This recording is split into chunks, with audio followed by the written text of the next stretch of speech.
আমরা অনুষ্ঠানের শেষ লগ্নে চলে এসেছি। আমি একটু যারা উপস্থিত রয়েছেন তারা প্রথম থেকে শেষ পর্যন্ত মতামত জানিয়েছেন কবির প্রার্থী হিসেবে কেমন হলে কি হয়। আমি একেবারে শেষে একদম দেবব্রত বাবু থেকে শুরু করতে চাইছি। ইন শর্ট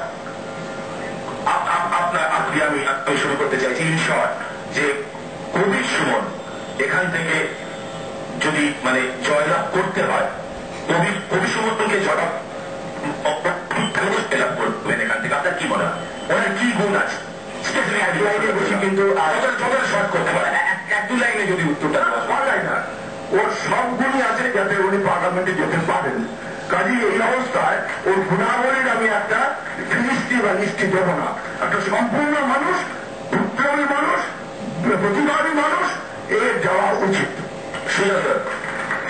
আমি সুমনকে চাইব একটা বিবেকবান, সংগ্রামী, যুক্তিবোধ যার আছে এবং যে মানুষের হয়ে গণ আন্দোলনের কথা সংসদে বারবার তুলে ধরবে, মানবাধিকারের কথা সংসদে বারবার তুলে ধরবে।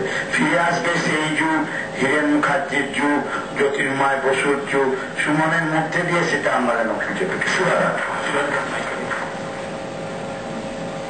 কবির সুমন আমার অত্যন্ত প্রিয় যোদ্ধা, নাগরিক, আর কিছু বলতে চাই না। সে যদি আজ পার্লামেন্টে যায় আমি গর্বিত।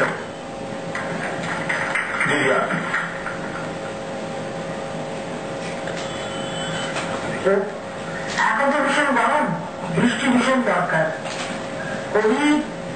কবিকে আমি বৃষ্টির মতন বা প্রয়োজনীয় জলের মতনই মনে করছি। সে হাতে